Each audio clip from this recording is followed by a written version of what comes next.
शमीम साहब, सवाल ये उठता है, मैं यही सवाल आपसे फिर से कर रहा हूं, ये चुनौती पेश आप योगी आदित्यनाथ जी के लिए कर रहे हैं या चुनौती पेश समाजवादी पार्टी, बहुजन समाज पार्टी, कांग्रेस के लिए कर रहे हैं? आप चुनौती पेश दरअसल हम किसके देखिए, लिए हम कर ना रहे हैं? तो क्योंकि आप पर ना एक तो ठप्पा माननीय योगी बीजेपी की बी टीम का लगा है। आप डायरेक्टली देखिए इनडायरेक्टली बीजेपी को जितवाते हैं, ऐसा कहा जाता है, इसीलिए तमाम सेकुलर देखिए पार्टियां आपसे गठबंधन नहीं करती है। जो जो सेकुलर पार्टी हैं, मैं उनको सो कॉल्ड सेकुलर पार्टी कहूंगा, संज्ञा दूंगा। वो सेकुलर है ही नहीं। और जहां तक हम चुनौती देने का सवाल है, ना तो हम माननीय योगी जी को चुनौती दे रहे और ना माननीय अखिलेश यादव जी को। हम तो मजबूत दावेदार के तौर पे उभर रहे हैं और यूपी में बड़ी दावेदारी पेश करने जा रहे हैं आपकी मर्तबा। तो जाहिर है, जब हम कुछ सीटें जीतेंगे और बड़ी पार्टी बनकर उभरेंगे, तो नुकसान किसका होगा ये आने वाला वक्त बताएगा। नहीं, पर ये बताइए, आपके नेता तो चुनौती दे रहे ना योगी जी को, और ऐसा क्या हो गया जो 0.49% से आप बड़ी ताकत बनने की बात कर रहे हैं? अहमद साहब, ऐसा वो उत्तर इसलिए प्रदेश में आपने क्या किया है, या ऐसा आपका मैं जरा सा देखिए, आत्मविश्वास, कॉन्फिडेंस क्यों बढ़ उत्तर गया? उत्तर प्रदेश के अंदर मेरे प्रदेश अध्यक्ष जी श्री शौकत अली साहब और उनकी टीम नगरी नगरी करिया करिया, यानी गांव गांव, नगर नगर घूमकर, लाखों किलोमीटर की यात्रा करके एक एक दरवाजे पर पहुंच चुके और जनता को एआईएम एमआईएम द्वारा अपना संदेश दे दिया गया है। जनता जागरूक हो चुकी है। और ऐसा नहीं है कि हम मुसलमानों की बात करते हैं, हमारी पार्टी में तो हिंदू भाई बड़ी तेजी से जुड़ रहे हैं, दलित भाई जुड़ रहे हैं।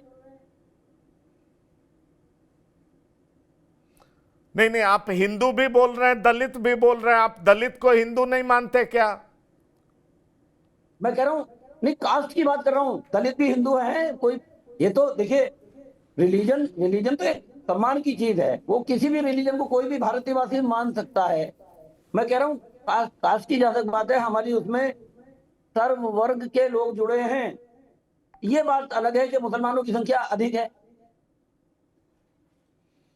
चलिए, आप बने रहिए हमारे साथ, आप बने रहिए हमारे साथ। अकबरुद्दीन ओवैसी की चुनौती को बीजेपी किस तरीके से देख रही है? आलोक वर्मा जी, कहा जा रहा बीजेपी तो खुश होगी, जितना ताकतवर होंगे ओवैसी बीजेपी के लिए उतनी खुशी की बात है। सुनील शुक्ला जी यही कह रहे थे अभी। पंकज जी, जमहूरियत में सभी का स्वागत। भाईजान भी उत्तर प्रदेश में आना चाहते हैं, इससे पहले भी आ चुके हैं। उन्हें हकीकत पता चल गई है। उत्तर प्रदेश की धरती बहुत सख्त है, जल्दी से टूटने वाली नहीं है। और भारतीय जनता पार्टी को किसी की फिक्र नहीं है। भारतीय जनता पार्टी जो अभियान लेकर के आगे बढ़ी है, सबका साथ, सबका विकास, सबका विश्वास और सबका प्रयास, सबको आगे लेकर के जाना है, उत्तर प्रदेश की तस्वीर बदलना है, यहाँ के लोगों को आपस में जोड़ना है। तो मुझे लगता है कि उस अभियान में योगी जी की सरकार, मोदी जी की साथ सरकार लगातार लगी है। किस तरीके से उद्योग धंधे यहाँ बढ़े, लोगों को रोजगार मिले, सड़कों का जाल बेहतर हो, पहले से बेहतर कंडीशन में हम उत्तर प्रदेश को रख सके। तो मुझे लगता है कि हम उस अभियान में जुटे हुए हैं। संगठन अपने काम में जुटा हुआ है, योगी जी अपने काम में जुटे हुए हैं, मोदी जी अपने काम में जुटे हैं और संगठन अपने काम में जुटा हुआ है। मुझे लगता है कि आप इस बात पर भरोसा करेंगे कि उत्तर प्रदेश में भारतीय जनता पार्टी का संगठन सबसे मजबूत है। हम वो तैयारी कर रहे होंगे जगह जगह जाने की। उनके उनके प्रदेश अध्यक्ष, उन्होंने अपना अभियान, अपनी व्यूह रचना बना रखी होगी। लेकिन हम हर दरवाजे पर हैं, हम हर घर पे हैं, हम हर बूथ बूथ पर हैं। और मुझे लगता है कि पहला एक संगठन ऐसा है भारतीय जनता पार्टी, जिसमें सभी जातियों, सभी धर्मों के लोग हैं और बड़े विश्वास और बड़े करीने के साथ, बहुत पावर महसूस करते हुए इस संगठन में हैं।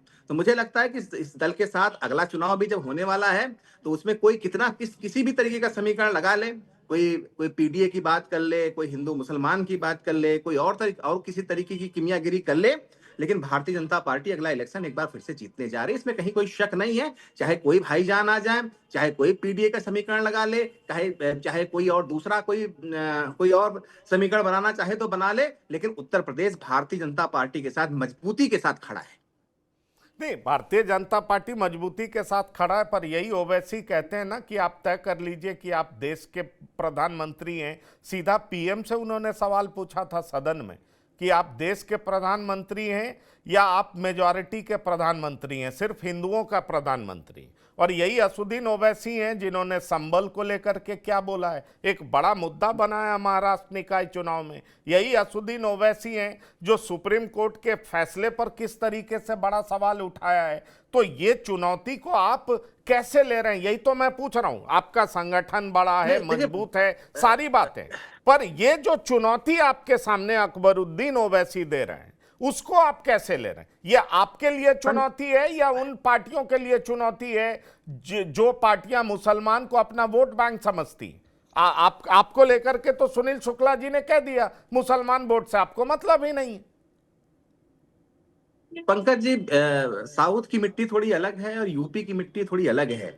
उत्तर प्रदेश का हर व्यक्ति राजनीतिक तौर पर बहुत जागरूक है। उसे मालूम है कि किसके साथ जाने से, किसके साथ आगे बढ़ने से प्रदेश का भला होगा और उसका अपना भला होगा।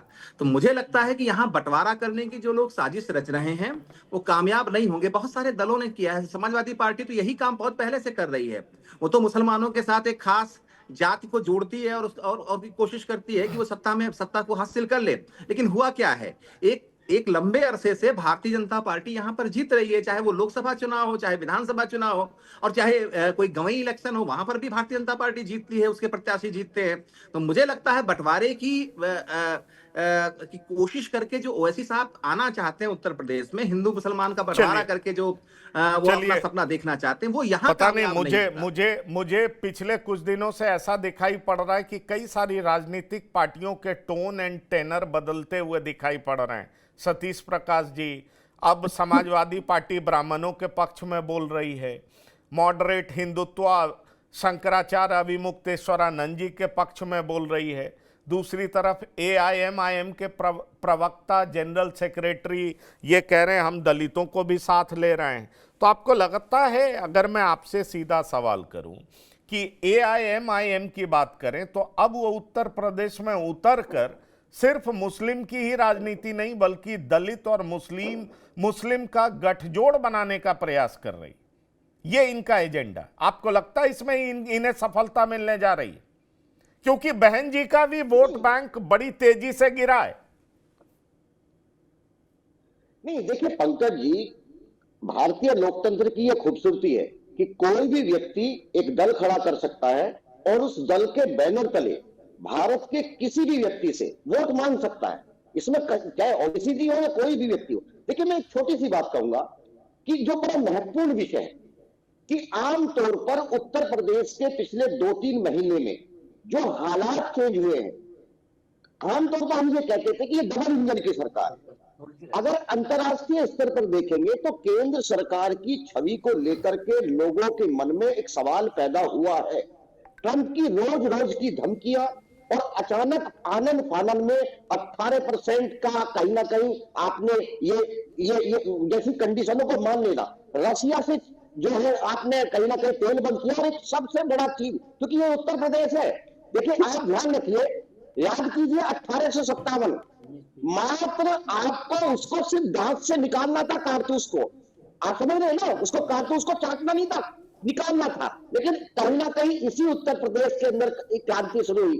अब आप मुझे ये बताइए कि अगर वो मिल्क प्रोडक्ट जब आएंगे, क्योंकि आमतौर पर अमेरिका के ऊपर यह आरोप लगता है कि वो पशुओं को जो है अलग अलग एनर्जी के रूप में उनको बहुत सारी चीजें ऐसी देते हैं जो भारत का कोई भी व्यक्ति उसको स्वीकार नहीं कर सकता। तो कहीं ऐसा नहीं हो सकता है कि लोगों के मन में, जैसे तमाम लोगों से बात करते हैं, लोगों के मन में एक आशंका है। तो उत्तर प्रदेश का चुनाव किस रुख में जाएगा अभी हम कह नहीं सकते। एक बात मैं जरूर कहूंगा, चाहे कोई भी दल हो, हम बीजेपी को अगर चुनाव लड़ना है उत्तर प्रदेश में, तमाम दलों के लोगों को हिंदू मुस्लिम में नहीं भटकाना चाहिए। उत्तर प्रदेश के कुछ मुद्दे हैं, उन जनता के मुद्दे हैं, उन जनता के मुद्दों के ऊपर ही तमाम दलों को जाकर के वोट मांगनी चाहिए। उत्तर प्रदेश में बेरोजगारी एक वास्तव में ही बहुत बड़ा मुद्दा है। वो चाहे हिंदू हो, मुसलमान हो, चाहे सिख हो, ईसाई हो, अगड़ा हो, पिछड़ा हो, हर व्यक्ति को रोजगार चाहिए। जिस घर में रोज बेरोजगार लोग बैठे रहते हैं वहां वो रोज सवाल पूछते हैं। तो ऐसे में कहीं ना कहीं योगी जी के ऊपर नहीं, ठीक है आप लेकिन कास्ट पॉलिटिक्स भी रियलिटीज है ना, धर्म की राजनीति भी सच्चाई है ना, वो ये इसी से तो एक सवाल उठ रहा है। और हम ये भी देखेंगे ना अब कि देखिए, बहन जी की भी जी पकड़ चुनाव में किस तरीके से दलित वोट बैंक पे कमजोर पड़ा है। आप चुनाव दर चुनाव स्टैटिस्टिक्स देख लें तो उससे आपको यह बात समझ में आ जाएगी। किसने सोचा था कि इनकी संख्या नदारद हो जाएगी सदन में, किसने सोचा था?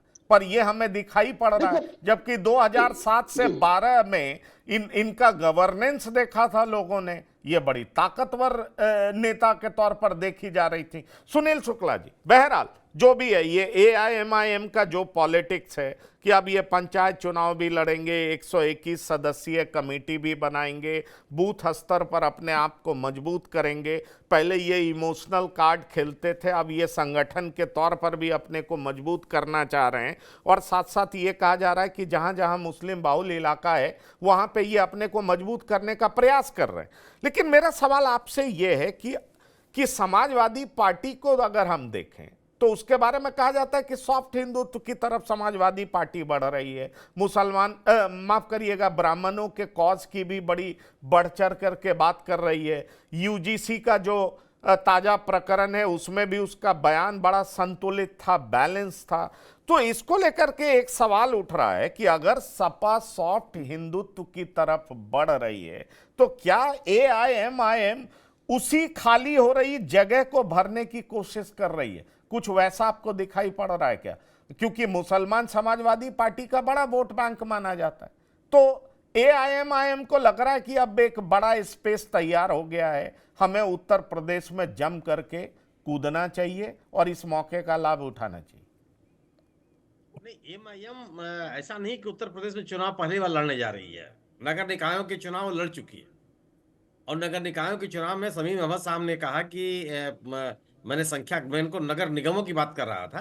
निश्चित रूप से नगर पालिका परिषदों में इनकी पार्टी जीती है, इनके चेयरमैन भी जीते हैं। मेरठ नगर निगम में मेयर पद के उम्मीदवार में नियरेस्ट राइवल थी एमआईएम। लेकिन सवाल इस बात का है कि जो ये स्थानीय चुनाव है, ये स्थानीय चुनाव विधानसभा चुनाव को कितना प्रभावित करेंगे। बिहार के चुनाव में इस बार भी सफलता मिली एमआईएम को, पिछली बार भी मिली थी, सबने इसको स्वीकार किया। लेकिन उस चुनाव के बाद जितने राज्यों में चुनाव हुए उनमें एमआईएम कहां थी? कहां? पश्चिम बंगाल में मुसलमानों की संख्या कम है क्या? आधा दर्जन से अधिक जिले ऐसे हैं जहां 50% से अधिक मुसलमान है। एमआईएम की क्या हसर हुआ वहां भी तो गई थी लड़ने के लिए। दरअसल देखिए, विधानसभा का जो चुनाव है, विधानसभा के चुनाव में मुसलमान वर्ग या अल्पसंख्यक वर्ग के सामने सबसे बड़ी चुनौती बीजेपी है। उनको यह देखना है कि बीजेपी को हरा कौन सकता है और वैकल्पिक सरकार कौन बना सकता है, वो किसके साथ जाएंगे।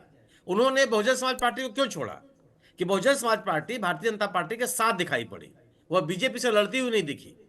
बीजेपी के खिलाफ उसने कोई आंदोलन नहीं खड़ा किया, लोग उसका साथ छोड़ते चले गए। मायावती जी किसी भी नेता की तुलना में उत्तर प्रदेश में मुसलमानों की पहली पसंद रही, उनके ऊपर लोगों ने विश्वास किया था, बावजूद इसके कि वह भारतीय जनता पार्टी के साथ मिलकर सरकार बना चुकी थी। लेकिन उनका मानना यह था कि वो उनके हकों के लिए लड़ती हुई रहेंगी और दिखाई पड़ेंगी, हिंदुत्व के एजेंडे पे नहीं जाएंगी। लेकिन जब बीजेपी का ये सत्ता में आने के बाद एक आक्रामक हिंदुत्व की तस्वीर चेहरा उभर करके आया, तो ये मुसलमानों की उम्मीद थी कि कोई ऐसा नेता हो जो इनके खिलाफ लड़ता हुआ दिखाई पड़े। आज की स्थिति यह हुई कि बहुजन समाज पार्टी से मुसलमान खिसक गया, क्योंकि उसके सामने विकल्प यह है कि वह किसी व्यक्ति को राजनीतिक ताकत नहीं देना चाहता। आज स्थिति है कि वह बीजेपी को हराना चाहता है, बीजेपी को सत्ता से बाहर करना चाहता है।